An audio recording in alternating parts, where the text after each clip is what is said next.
Hey, how's it going guys? Phil here, and this is a review for the Alco's iPhone 6 replacement battery and repair kit.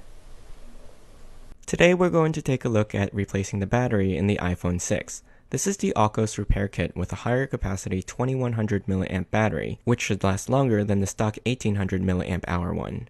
In the repair kit, you'll receive an illustrated instruction manual, a pair of tweezers, 2 plastic pry tools, a pentalobe 5-point screwdriver, a Phillips head screwdriver, a suction cup, a plastic pick pry tool, the battery, a metal pin tool, and 2 sets of double-sided adhesive stickers.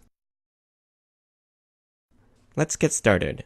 First, turn off your iPhone by pressing and holding the power button, then swiping the icon to the right. Now, using the pentalobe screwdriver, remove the 2 screws on either side of the lightning port. When removing screws, make sure to keep track of what order you remove them in so they go back into the right place.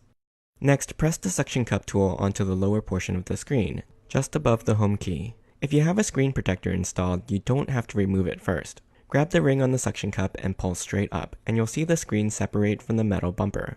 Use one of the pry tools and insert it above the headphone port and gently pry up to release the catch. Then, start to work your way around the screen evenly on both sides. Do not bend the screen or it could break. Once the screen is up, remove the suction cup by pulling on the release nub. Now that you have the screen up, you can raise it about 90 degrees, but don't go past that or you could damage the ribbon cables on top. Next, we're going to take the screen off completely, so we'll remove the 5 screws on this top plate here. Again, keep track of the order in which you remove the screws, because they are different sizes. Then disconnect the 4 ribbon cables under that plate. Set the screen aside. Now we're going to use the Phillips screwdriver to remove the 2 screws on the plate over the battery connector. Remove the metal plate, and using the plastic pry tool, disconnect the battery connector. To remove the battery, find the 2 plastic tabs at the bottom of the battery. Grasp each tab firmly and pull straight out and away from the battery. The adhesive should stretch a lot and then release from the case. But in some cases, the adhesive might tear. If this happens to you, you'll have to pry the battery out of the case. Or, and I don't recommend this, you can break the seal of the foil surrounding the battery, and it should come out more easily. Now, peel off the blue film on the adhesive strips and stick it to the back side of the battery. Then peel the pink film off the stickers and set the battery into the housing, pressing down firmly. Lastly, remove the 2 pieces of blue film on the tabs and roll them over and stick them on top of the battery. Now, all we have to do is reverse the process.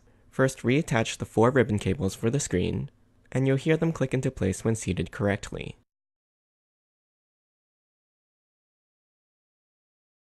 Put the cover plate back on and replace the 5 screws in the correct positions. Then connect the battery connector and replace the cover with its 2 screws. Carefully line up the screen with the housing and seat the top back in as you work your way down towards the home button. Then lastly, replace the 2 pentalobe screws on the bottom. And that's it. We can turn the phone back on, and now the iPhone has a brand new battery with a longer lasting capacity than the original. If I use the Battery Life app to check the status of the battery, it shows me that it's in perfect condition, and for run times I'll get over 10 hours of screen on time and over 10 days of standby time, just like when it was factory new. I hope you enjoyed this review. You can ask me any questions in the comments, and join me next time.